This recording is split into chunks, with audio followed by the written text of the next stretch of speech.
सही और गलत के परे आओ चले संपूर्णता की ओर। हेलो दोस्तों। आज कई दिन बाद वापस आ रही हूँ और कोशिश करूँगी कि वापस आती रहूँ कई बार। क्या किया मैंने, एक्चुअली घर छोड़ दिया नवंबर में लास्ट ईयर। उसके बाद से इधर उधर भटक रही हूँ थोड़ा बहुत।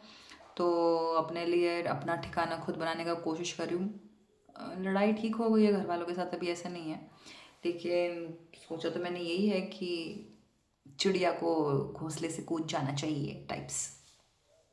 एनी हाउ, आज मैं सोच रही हूँ कि अब मैं कुछ ऐसे वीडियोस डालना शुरू करूँ जिनके अंदर मैं सिर्फ बात कर पाऊँ, जो मुझे अंदर से बाहर आ रहा है बिना उसको सेंसर किए। क्योंकि सेंसर करने बैठो तो बहुत ज़्यादा, एक तो टाइम लगता है, ऊपर से ऐसा लगता है कि बहुत ही परफेक्शनिज्म चेज कर रहे हैं ज़बरदस्ती का। मतलब मैं कोशिश करूँगी कि मैं काम की बात करूँ, ठीक से बात करूँ, लेकिन थोड़ा बहुत उसमें जो एक ह्यूमन लैग होता है, एआई तो मैं हूँ नहीं, तो वो जो ह्यूमन लैग है वो आए तो कोई बात नहीं है ना। तो आप भी अगर हो पाएगा तो साथ बनाए रखिएगा मेरे साथ। खैर, आज एक्चुअली आप जानते हैं कि टैरो कार्ड्स को आप जानते हैं, तो मैं एक्चुअली सोचा था कि आज मैं एक टैरो रीडिंग करूँगी। मैंने कभी नहीं किया है ऑनलाइन टैरो रीडिंग, बट बहुत टाइम से मुझे ऐसा लग रहा था कि जो मुझे दिखता है कार्ड्स में, मुझे बोलने में क्या जा रहा है ना। मैंने एक टैरो रीडिंग कोर्स किया है वैसे, तो ऐसा नहीं है कि मेरे को बेसिक्स नहीं आता है, लेकिन फिर भी मुझे लगता है कि हमेशा मुझे जो फील होता था वो बहुत ही अलग इंटरप्रिटेशंस रहते हैं। तो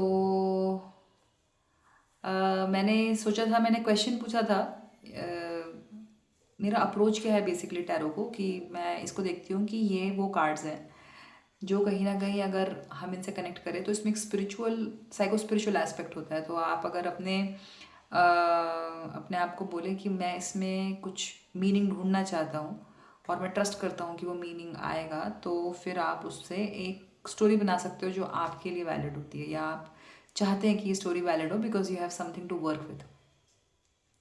तो आप टैरो को ऐसे अप्रोच कर सकते हो, एक प्ले की तरह, एक स्टोरी टेलिंग की तरह। इसको फ्यूचर प्रिडिक्शन की तरह, मतलब मैं तो नहीं कर पाती। मैंने कुछ टैरो रीडर्स को देखा है जो एक्चुअली प्रिडिक्शंस करते हैं, पर मैं अपने आप को उनमें से नहीं पाती, क्योंकि मेरे अंदर एक ब्लॉकेड है इसके अगेंस्ट लॉजिकल, कि भाई ऐसे कैसे हो सकता है। लेकिन मेरे अंदर एक और पॉइंट भी जो बोलता है कि होता तो सब कुछ है ना कुछ कहीं ना कहीं हो ही रहा है।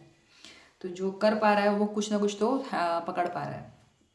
एनीवेज, तो मैंने 3 कार्ड निकाले थे और मैं बस सोच रही थी, मैंने क्वेश्चन ही पूछा था कि यूनिवर्स या स्पिरिचुअल एनर्जी को, कि मुझे क्या, किस चीज़ के बारे में बोलना चाहिए। तो देखिए, आज एक तो फुल मून है, तो यानी कुछ ना कुछ एनर्जी जो है वो फुलफिल हो चुकी है। फुल मून के टाइम पे मुझे ये सबसे इंटरेस्टिंग कार्ड मिला, 8 ऑफ कप्स।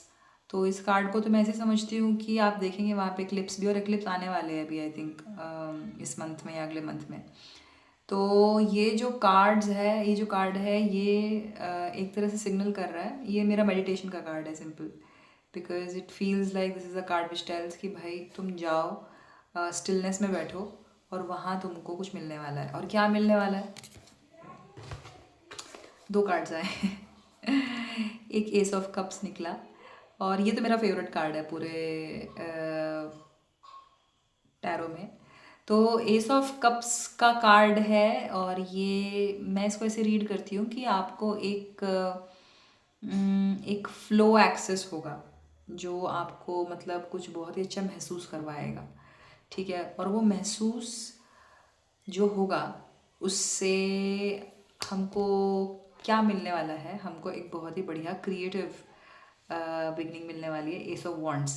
तो ये मतलब बहुत ही सिंपलेस्ट अगर मैसेज मैं इस टैरो का इंटरप्रेट करूँ तो यही है कि ये टाइम है स्टिलनेस में जाने का, मेडिटेशन में जाने का, और उसको अपने ऊपर ग्रो होने देने का। बिकॉज जब वो ग्रो होएगी तब एक ऐसी फीलिंग क्रिएट होगी जहाँ से कोई प्यारा सुंदर क्रिएटिव आइडिया पनप सकता है। तो अगर आप इस समय एक ऐसे स्पेस में हैं जहाँ आप ऐसी चीज़ एक्सप्लोर कर सकते हैं जैसे मेडिटेशन, या ऐसी चीज़ एक्सप्लोर कर सकते हैं जैसे कि टैरो इंटरप्रिटेशंस, तो I would recommend that you explore meditation आगे वैसे भी वर्गो सीज़न भी आने वाला है, और वर्गो जो है एक तरीके का, अगर आप उसका कार्ड देखेंगे तो वो एक ऐसी एनर्जी होती है, एक बहुत ही हर्मिट एनर्जी है वो, जो कि विजडम कैरियर और बहुत ही ऐसे ओल्ड सेज साइन है जो बाहर की तरफ इल्यूमिनेट करता है। तो एक तरह से आप देखोगे तो ये आने वाली एनर्जी का भी इंडिकेशन है कि आने वाला टाइम मेडिटेटिव रहेगा और आप शुरू हो जाइए, बिकॉज ये ऐसा टाइम है जहाँ पे आपको मेडिटेशंस के अंदर बहुत कुछ मिल सकता है। तो अगर आप चाहते हैं ये एक्सप्लोर करना तो आप कर सकते हैं। और आपका एक्सपीरियंस क्या गया, कैसा गया, मैं तो बहुत ज़्यादा इंटरेस्टेड रहती हूँ जानने में कि लोगों को मेडिटेशन के अंदर, स्टिलनेस के अंदर क्या क्या मिल रहा है, because it is such an interesting conversation to have. And if you feel like that you want to sort of tell me about it, please share in comments if you are seeing this video till the end, and let me know. तो आज के लिए यही एक video. Let's see how we get started. मुझे नहीं कभी लगा था कि मैं ऐसे बैठ के टैरो पढ़ूंगी कभी वीडियो पे। Alright, bye.